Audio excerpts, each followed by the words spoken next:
नमस्कार, news brief देख रहे हैं आप और मैं हूं प्रियंका गुप्ता आपके साथ। तो चलिए शुरुआत करते हैं खबरों की। और खबरों में सबसे पहले बात करेंगे, केंद्र सरकार ने प्रसिद्ध पर्यावरण कार्यकर्ता सोनम वांगचुक की हिरासत को तत्काल प्रभाव से समाप्त करने का फैसला लिया है। आधिकारिक बयान के अनुसार यह निर्णय नेशनल सिक्योरिटी एक्ट के तहत उपलब्ध अधिकारों का प्रयोग करते हुए लिया गया। वांगचुक को 26 सितंबर 2025 को लद्दाख में राज्य का दर्जा और छठी अनुसूची में शामिल करने की मांग को लेकर हुए हिंसक प्रदर्शनों के बाद हिरासत में लिया गया था। उन्हें लेह के जिला मजिस्ट्रेट के आदेश पर सार्वजनिक व्यवस्था बनाए रखने के लिए एनएसए के तहत गिरफ्तार कर बाद में जोधपुर जेल भेज दिया गया। बयान में कहा गया कि वांगचुक अपनी निर्धारित हिरासत अवधि का लगभग आधा समय पूरा कर चुके हैं। सरकार ने यह भी स्पष्ट किया कि लद्दाख के लोगों की आकांक्षाओं और चिंता को दूर करने के लिए विभिन्न हितधारकों और सामुदायिक नेताओं के साथ लगातार संवाद किया जा रहा है।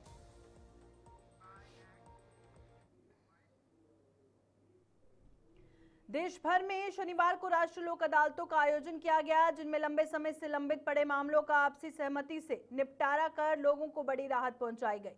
इसी कड़ी में जम्मू कश्मीर के विभिन्न जिलों में भी लोक अदालतें आयोजित की गई, जहां पर बड़ी संख्या में लोग अपने मामलों के समाधान के लिए पहुंचे। राजौरी जिला अदालत परिसर में भी लोक अदालत का आयोजन किया गया, जहां न्यायिक अधिकारियों की मौजूदगी में कई मामलों की मौके पर ही सुनवाई की गई। लोक अदालत में खास तौर पर ट्रैफिक चालान, बैंक ऋण, पारिवारिक विवाद और अन्य छोटे मोटे मामलों का आपसी सहमति से निपटारा किया गया। अधिकारियों ने कहा कि लोक अदालत का उद्देश्य लोगों को तुरंत और सस्ता न्याय उपलब्ध करवाना है। वहीं मामलों के निपटारे के बाद लोगों ने राहत की सांस ली और इस पहल की सराहना की। आज 14 मार्च इस वर्ष 2026 की पहली लोक अदालत का आयोजन पूरे देश में किया गया है। आज की इस लोक अदालत में दीवानी जो कि सिविल केसेस हैं वो, हमारे क्रिमिनल कंपाउंडेबल केसेस, हमारे सड़क दुर्घटना के जो केसेस हैं जिनको हम मैट केसेस बोलते हैं, loan recovery cases, domestic violence के या मेंटेनेंस के केसेस, ऐसे छोटे मोटे केसेस जहाँ पे पार्टीज आपसी सहमति से किसी समझौते पे आ सकती हैं, वैसे केसेस हमने आज इस लोक अदालत में रखे हैं। और लोक अदालत में इन केसेस को रखने का मकसद यही है कि पार्टीज जो है वो कम खर्चे में और आपसी सहमति से किसी निर्णय पे आ सके। जैसे कि आप देख सकते हैं कि आज की इस लोक अदालत में हमने 3 बेंचेस कॉन्स्टिट्यूट किए हैं। हमारा जो पहला बेंच है वो हमारे वर्दी पीडीजे सर जो हैं श्री राजेंद्र सप्रू जी, वो हेड कर रहे हैं वो बेंच। उसके बाद हमारे लर्न सीजीएम सर हैं, वो सेकंड बेंच हमारा वो हेड कर रहे हैं। थर्ड बेंच हम लोगों का है, हमारी डिस्ट्रिक्ट मोबाइल मजिस्ट्रेट मैडम जो है वो लीड कर रही हैं इस बेंच को।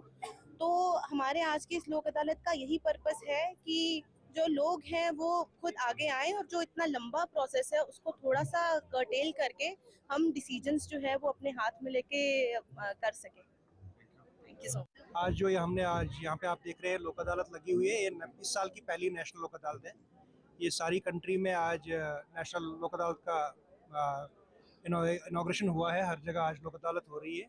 तो आज की इस लोक अदालत में हम डिफरेंट किस्म के केसेस को टेकअप कर रहे हैं, जिनमें हम मोटर एक्सीडेंट क्लेम्स के केसेस उठा रहे हैं, बैंक केसेस कर रहे हैं, सिविल दावे जिनमें फैसला हो सकता है फरीकैन के दरमियान बाहमी तौर पर, वो उठाते हैं। क्रिमिनल कंपाउंडेबल केसेस वो उठाते हैं, और मुख्तलिफ किस्म के और भी केसेस हैं जो आज की इस लोक अदालत में हमने टेकअप किए हैं। और आप देख रहे हैं लोगों का हजूम है, लोग आए हुए हैं, लोगों की उम्मीदें हैं, और हमारी उम्मीद भी ये है कि ये लोक अदालत सक्सेसफुल रहे और लोगों को इससे काफ़ी फ़ायदा होता है, क्योंकि इससे एक तो आपका वक्त बच जाता है और आपके वक्त की बचत होती है, आपके पैसों की बचत होती है, और इसमें कोई अपील नहीं होती है। इसलिए ये हर तरीके से विन विन सिचुएशन होती है दोनों पार्टीज़ के लिए। दोनों फरीकें इसमें जीत के जाते हैं, कोई हार के नहीं जाता। अगर रेगुलर अदालत में जाते हैं तो एक फरीक तो जीतता है, एक फरीक हारता है, लेकिन ऐसी लोक अदालत में ऐसी सिचुएशन नहीं आती है। यहाँ से कोई हार के नहीं जाता है, दोनों पार्टीज जीत के जाती हैं। तो हम चाहते हैं कि आगे भी जितने भी लोक अदालतें मुनक्कद होंगी, उन सभी मुनक्कद में यही जोश खरोश रहे लोगों का, और हमारी तरफ से भी ये कोशिश रहेगी कि जितने मैक्सिमम केसेस हैं वो हम डिस्पोज कर पाए इस लोक अदालत में। जरिए से बताना चाहता हूँ लोगों को कि ये जो लोक अदालत होती है, इसमें जो भी आपके केसेस टेकअप होते हैं, चाहे वो सिविल केसेस हों, उसमें एक्सीडेंट के केसेस हों, उसमें आपके मैट्रिमोनियल केसेस हों, उसमें आपके बैंक के केसेस हों, चाहे आपके क्रिमिनल जो आपके कंपाउंडेबल केसेस हों, आपको इसमें जो है वो हिस्सेदारी करनी चाहिए और अपने केस को आपसी सहमति के साथ इसको डिस्पोज ऑफ करवाना चाहिए। देखिए, अदालतों के बर्डन जो हैं वो आपको मालूम है, तो फिर लोग ये कहते हैं, कई बार ये कहते हैं कि जनाब इंसाफ जो है वो मिल नहीं रहा, जनाब डिले हो गया है, और जनाब अभी तक हमें कोई वहां से कोर्ट से फैसला नहीं मिला है। कोर्ट्स क्या करेंगी? कोर्ट्स अगर आप कंटेस्ट करेंगे केस को तो वो मेरिट के ऊपर जो है। जिला कोर्ट परिसर रियासी में आज राष्ट्रीय लोक अदालत का आयोजन किया गया और ये लोक अदालत डिस्ट्रिक्ट लीगल सर्विसेज अथॉरिटी के चेयरमैन एवं प्रिंसिपल डिस्ट्रिक्ट सेशन जज खलील चौधरी की अध्यक्षता में आयोजित की गई। लोक अदालत में कुल 3105 मामले प्रस्तुत किए गए, जिनका निपटारा 16 अलग अलग बेंचों के माध्यम से किया गया। लोक अदालत के जरिए आपसी सहमति और समझौते के आधार पर कई मामलों का तुरंत समाधान किया गया, जिससे लोगों को लंबे समय से चल रहे विवादों से राहत मिली। इस अवसर पर अधिकारियों ने कहा कि लोक अदालत का मुख्य उद्देश्य लोगों को सस्ता, सरल और जल्द न्याय उपलब्ध करवाना है।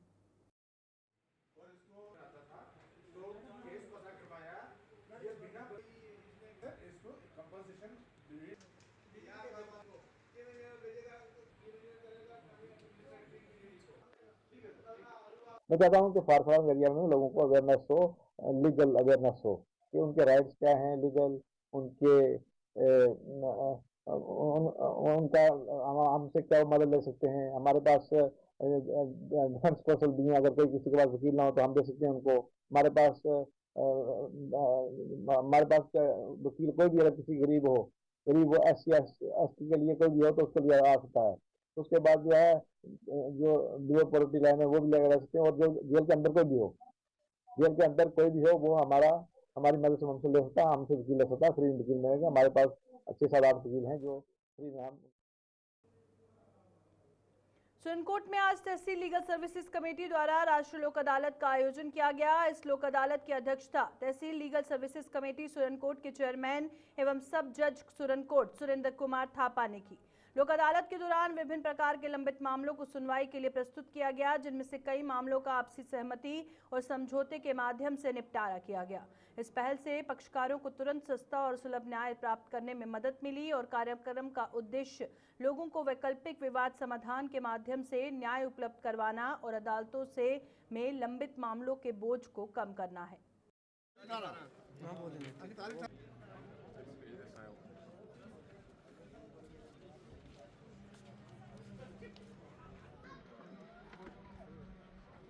कोई कापी है उन्होंने पैसन की पता नहीं। देखिए, आज ये जो नेशनल लोक अदालत है ये पूरे मुल्क हिंदुस्तान में हो रही है। इसी की ये कड़ी जो है सुरनकोट में भी नेशनल लोक अदालत जो है वो आज हो रही है। तो नेशनल लोक अदालत में जितने भी एमिकेबल सेटलमेंट होने वाले केसेस होते हैं, एमिकेबल यानी कि दोनों पार्टीज़ की रजामंदी से, और लोक अदालत इसको इसलिए कहा गया कि ये आज लोगों की अदालत है। लोगों के जो भी सेटल होने वाले केसेस हैं जिनमें कानूनी तौर पर भी जो है वो सेटलमेंट कंपाउंडेबल केसेस होते हैं, सेटलमेंट का जो प्रोविज़न होता है उसके अकॉर्डिंगली जो केसेस होते हैं वो सारे केस आज जो है वो सेटल करके उनको ख़त्म किया जाता है। ट्रैफिक चालान भी होते हैं और जो भी पेटी ऑफेंसेस हैं वो भी होते हैं, सिविल केसेस होते हैं, क्रिमिनल केसेस होते हैं, वो सारे केस जिनमें कानून की कोई कानूनी ज़ाब्ते के मुताबिक सेटलमेंट का कोई प्रोविज़न है, प्रावधान है, तो वो सारे केसेस जो है आज सेटलमेंट हो रहे हैं। उसमें ट्रैफिक केस हो गए, ट्रैफिक चलान हो गए, उसमें सिविल केसेस हो गए, प्राइवेट कंप्लेंट्स हो गई, जो FIR चलान है, पर्चे जो लगते हैं वो सेटलमेंट में जो केसेस हैं। अभी मैंने 2 केसेस जो हैं वो सेटल करवाए हैं, जिसमें एक पर्चा भी था और एक प्राइवेट कंप्लेंट भी थी। इस तरह डिफरेंट वकला हज़रात के जितने भी केसेस थे वो ये आज की जो अदालत है ये लोगों की अदालत है। इसको आज जो है लोगों की रजामंदी से जो है ये मैटर जो है वो सॉर्ट आउट किए जाते हैं। हाँ जी, आज की जो लोक अदालत है ये सुरनकोट में तहसील लेवल पे नहीं बल्कि डिस्ट्रिक्ट लेवल पे मुनक्कद की गई है। इसमें बहुत सारे केसेस हैं जिसमें लोगों के प्राइवेट कंप्लेंट्स है, कोई लोगों के खर्चे के केसेस हैं, कोई सिविल केसेस हैं। उनमें लोगों के आपसी रजामंदी की बिना पर ये केसेस जो सेटल हो रहे हैं। ट्रैफिक केसेस भी बहुत सारे हैं वो भी हो रहे हैं। इसी के साथ में यहाँ पे आप देखो कि आपने भी सुना होगा कि बिजली के केसेस बहुत सारे पेंडिंग आ रहे हैं। लोगों के बहुत से बिल, उनकी जेन्युइन एक डिमांड है, तो बिजली वाले महकमे को भी इसमें आना चाहिए और आके लोगों के जो इतने पुराने बिल पड़े हुए हैं उनके सेटलमेंट हो जाए, लोगों को आसानी हो जाए। ये लोक अदालत हमेशा इसीलिए हो जाती है, हुआ करती है कि लोगों को आसाइश हो, कि उनको जो मतलब कम लिटिगेशन जितनी भी जो ज़्यादा बड़ी हैं वो कम हो जाए। तो लिहाजा इन्हीं लोक अदालत का मकसद ही यही होता है कि लोगों को इसका फ़ायदा हो और लोग आके फ़ायदा लें। अब इसी तरीके से जो हमारे बिजली के केसेस में देखो कितना रेवेन्यू जो है पेंडिंग पड़ा हुआ है। अब अगर कोई रेवेन्यू कलेक्ट किसी ने करना भी है तो किसी के जबरन तो नहीं करा सकेंगे ना, लोगों ने देने हैं, लेकिन एक सेटलमेंट से लोगों की रजामंदी से वो आके पैसे भरेंगे तो उससे गवर्नमेंट का ही फ़ायदा होगा।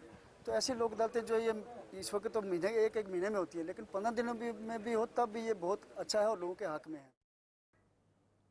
शब कदर और ईद उल फितर के मद्देनजर जम्मू में जम्मू कश्मीर वक्फ बोर्ड की चेयरपर्सन डॉक्टर दक्षा अंद्राबी की अध्यक्षता में जम्मू में एक अहम बैठक आयोजित की गई और ये बैठक खासतौर पर जम्मू डिवीजन की तैयारियों की समीक्षा के लिए बुलाई गई थी, जिसमें पुलिस और प्रशासन के कई वरिष्ठ अधिकारी भी मौजूद रहे।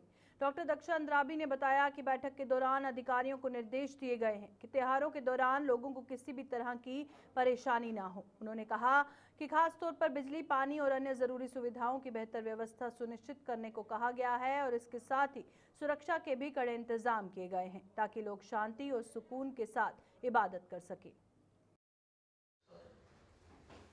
वहाँ तो लगता ही है, जो भी मेन है ना वहाँ पे लगाते हैं। वहाँ भी सारा अरेंजमेंट अच्छा था और की डेट में जो वक्त में मस्जिदें, दरगाहें आती हैं उनमें हमने कोई कमी नहीं रखी है, लेकिन लोगों को सिक्योर भी रहना है, लोगों को पानी चाहिए, बिजली चाहिए, वो 24/7 रहे बिना किसी इंटरप्शन के।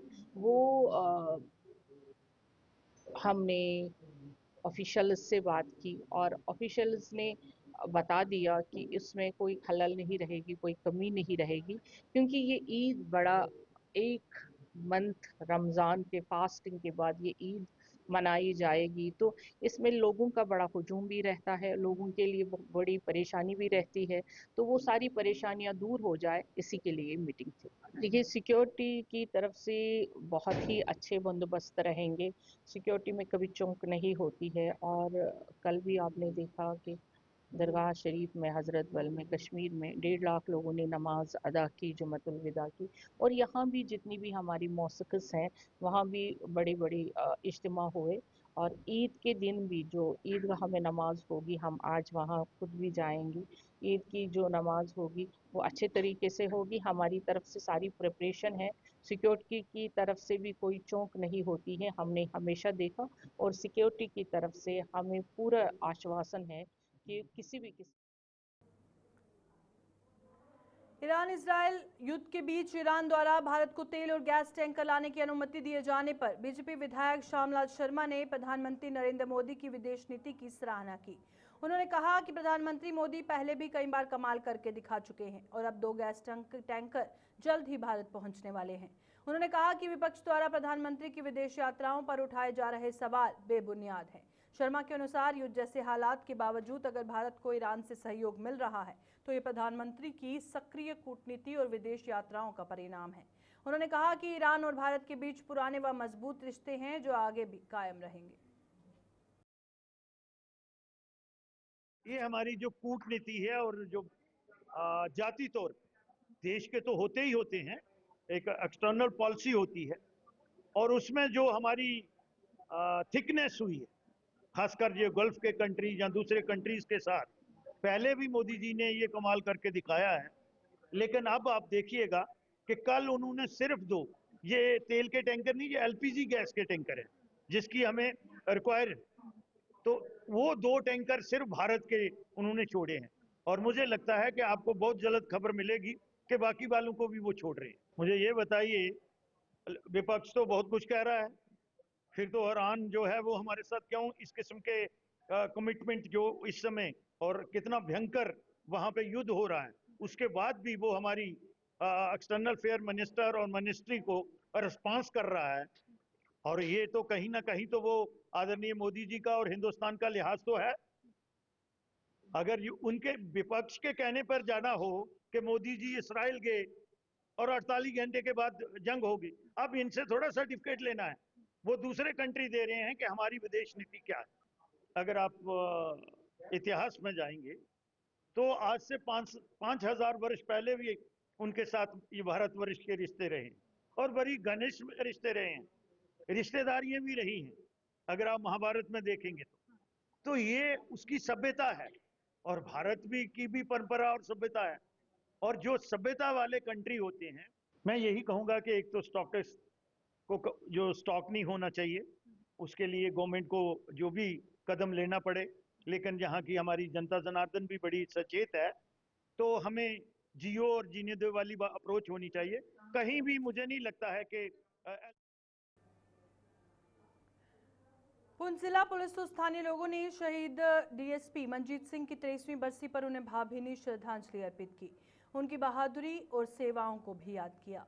इस अवसर पर आज सुबह जिला पुलिस की ओर से शहीद मंजीत सिंह की शहीदी स्मारक पर श्रद्धांजलि समारोह आयोजित किया गया और एसएसपी पुंछ की अगुवाई में बड़ी संख्या में पुलिस अधिकारियों, जवानों और स्थानीय नागरिकों ने स्मारक पर पुष्प अर्पित कर शहीद को नमन किया। वक्ताओं ने कहा कि डीएसपी मंजीत सिंह ने कर्तव्य निभाते हुए अदम्य साहस का परिचय दिया और उनकी शहादत हमेशा प्रेरणा देती रहेगी।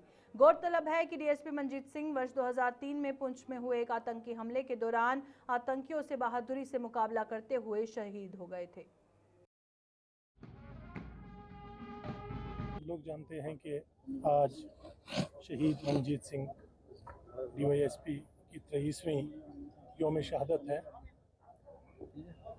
2003 आज के ही दिन मुहर्रम का प्रोसेशन यहाँ पर बस स्टैंड में चल रहा था और अचानक यहाँ पर टेररिस्ट की मूवमेंट देखी गई और वो मामूर यहाँ पर ड्यूटी पर थे और जो ही उनको पता चला कि यहाँ पर टेररिस्ट की मूवमेंट है तो यहाँ पर लोगों की सेफ्टी और सिक्योरिटी के लिए सामने आ गए और लोगों को यहाँ से सेफली निकालने की कोशिश कर रहे थे।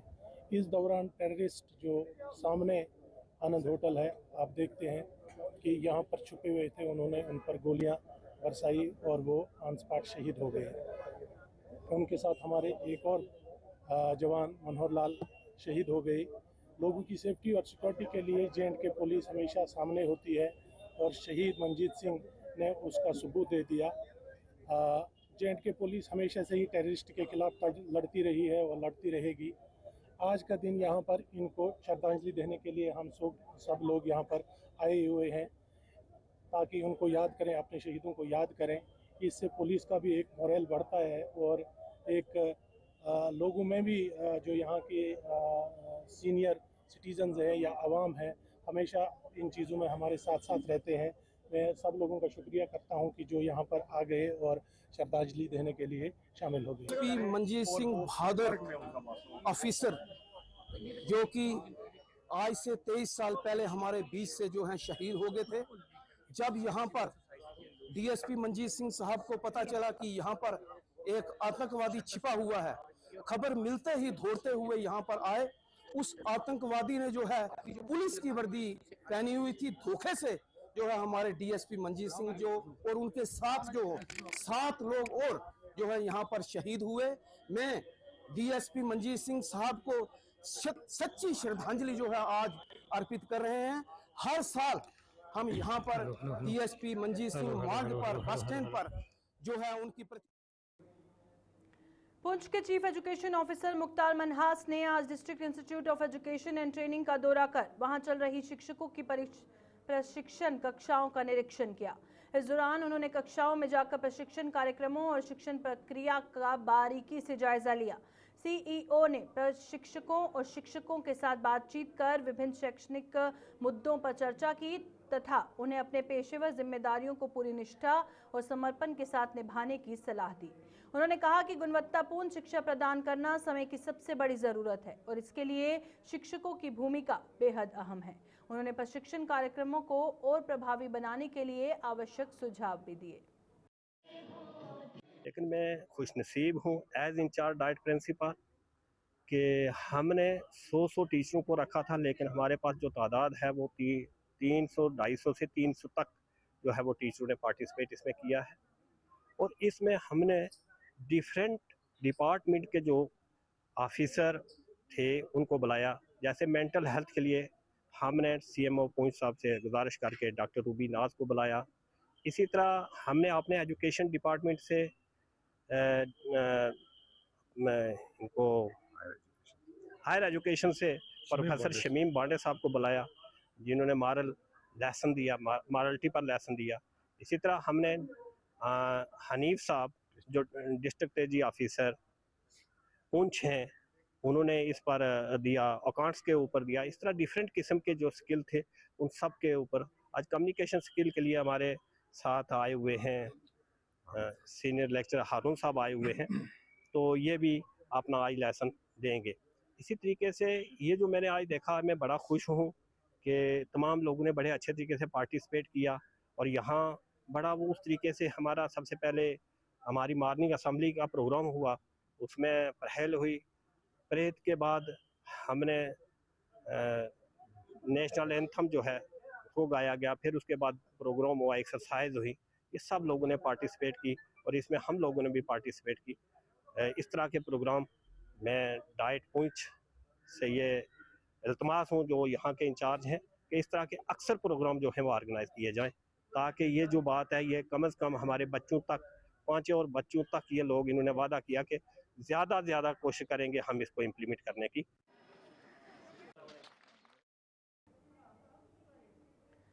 सुरनकोट में आज sub divisional officer Farooq Khan नास्की की अध्यक्षता में तहसील स्तर के अधिकारियों की एक बैठक आयोजित की गई। बैठक का मुख्य उद्देश्य ईद उल फितर, शब-ए कदर और नवरात्र के मद्देनजर आवश्यक तैयारियों की समीक्षा करना और विभिन्न विभागों के बीच समन्वय को मजबूत बनाना था। बैठक के दौरान स्वच्छ पेयजल की निर्बाध आपूर्ति, बिजली व्यवस्था, शहर में सफाई व्यवस्था और त्योहारों के दौरान बढ़ने वाली भीड़ को देखते हुए ट्रैफिक व वाहन पार्किंग के बेहतर प्रबंधन पर विशेष जोर दिया गया। संबंधित विभागों को इन व्यवस्थाओं को सुचारू रूप से लागू करने के निर्देश दिए गए और प्रशासन ने त्योहारों के दौरान लोगों को बेहतर सुविधाएं उपलब्ध कराने का आश्वासन दिया। आज की ये मीटिंग जो है वो ये आगे, जैसे आपको पता है कि 4-5 जो फेस्टिवल्स हैं वो इकट्ठे आ रहे हैं, जिसमें शब कदर है, ईद है, नवरात्राज हैं, रामनवमी। तो उस सिलसिले में ये एडमिनिस्ट्रेशन ने यहाँ एक मीटिंग रखी थी, तो इस पे हमने डिटेल डिस्कशन की है और 4-5 जो मेन डिपार्टमेंट्स हैं, जैसे बिजली वाले हैं, जल शक्ति है, म्यूनसिपलिटी वाले हैं, फूड सप्लाईज वाले हैं, तो इन सब को हमने डायरेक्शन दी है कि वो अपनी अपनी टीम को गेयर अप करेंगे और मैक्सिमम कोशिश करेंगे कि पब्लिक के लिए जो है वो सहूलियात जितनी भी हैं वो अच्छे से फराहम करें। बाज़ार में हमने चेकिंग की भी है और हमने आज ये डिस्कस भी किया है और एडमिनिस्ट्रेशन को ये डायरेक्शंस भी दिए हैं कि वो नज़र रखेंगे और हमारे मैजिस्ट्रेट SHO साहब यहाँ हैं, इनके साथ मिलके फूड सेफ्टी वालों के साथ मिलके चेक करेंगे और जहाँ पे भी हमें लगेगा कि कोई कोताही है तो सख्त से सख्त। रियासी जिले के गांव गोसुआ ग्राम मोड़ निवासी वसीम अली ने JKAS परीक्षा में शानदार सफलता हासिल करते हुए 33वां रैंक हासिल किया है। ये परीक्षा जम्मू कश्मीर लोक सेवा आयोग द्वारा आयोजित की गई थी और उनकी इस उपलब्धि से पूरे क्षेत्र में खुशी की लहर दौड़ गई है। रियासी में स्थानीय युवाओं और लोगों ने उनका भव्य स्वागत किया और बस अड्डे के पास आयोजित कार्यक्रम में उन्हें फूल मालाएं पहनाकर सम्मानित किया गया और ढोल नगाड़ों के साथ बधाई दी गई। वसीम अली ने अपनी सफलता का श्रेय माता पिता, शिक्षकों और शुभचिंतकों को दिया तथा युवाओं की कड़ी मेहनत और स्पष्ट लक्ष्य के साथ आगे बढ़ने का संदेश दिया।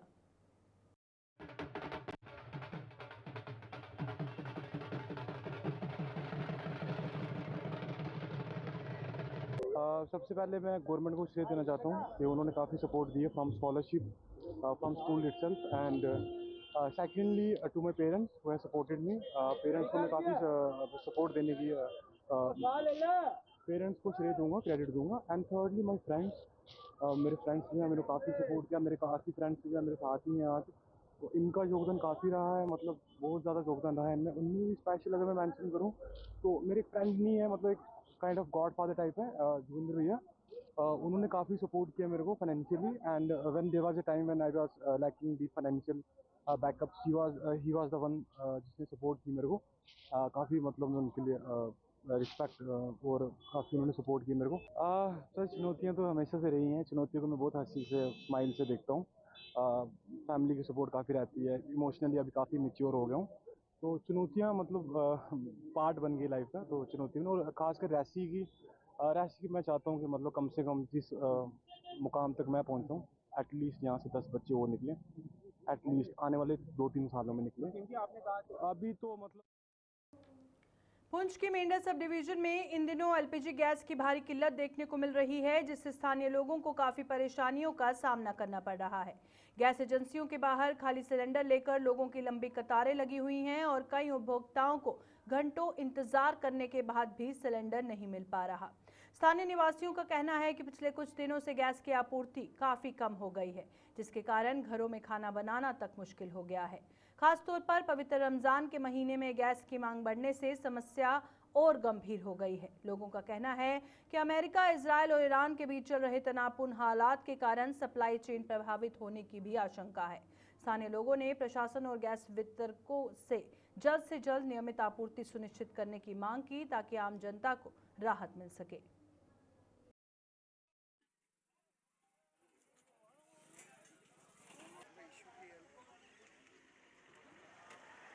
हुआ है कि शायद गैस की किल्लत और तेल की किल्लत इस पे ज़्यादा फोकस कर रहे हैं लोग। आप देख रहे होंगे कि कितना रश पड़ा है। पहले इतना कभी रश नहीं पड़ता था, तो लिहाजा एडमिनिस्ट्रेशन से हमारी गुजारिश रहेगी कि इसकी सप्लाई को श्योर बनाया जाए ताकि कंटिन्यूटी रहे और लोगों में जो पैनिक है वो दूर करना चाहिए। जो शार्टेज है कितनी देर तक वो शार्टेज रहनी है, किस तरीके से लोगों को गैस है जो वो घरों तक पहुंचेंगे, इन तमाम सूरत हाल पे इंतज़ामिया को सामने आना चाहिए, सरकार को सामने आना चाहिए, लोगों को यकीन दिलाने करवानी चाहिए, ताकि जो ये पैनिक क्रिएट हुआ है, लोगों का रश है जो बड़ा है, इस पे कहीं ना कहीं रोक लग सके और लोग हैं जो वो राहत महसूस कर सके। ये जो ईरान और अमेरिका और इसराइल की जंग के जो है वो हालात बने हुए हैं, तो इस सूरत में हमारी आवाम, हम देख रहे हैं कि आज अलविदा जुम्मा है और आवाम कितनी जो है मुश्किलात का जो है वो सामना कर रही है। जुम्मा छोड़ के, नमाज छोड़ के लोग कतारों में यहाँ जमा हैं और लगातार इंतज़ार कर रहे हैं कि कब हमारी बारी आएगी और हमें जो है वो सिलेंडर जो है वो मिलेंगे। और एक और बात है कि एडमिनिस्ट्रेशन को ये देखना चाहिए कि कहीं ना कहीं सब्सिडी जो है। न्यूज़ ब्रीफ में फिलहाल इतना ही। दीजिए इजाजत। नमस्कार।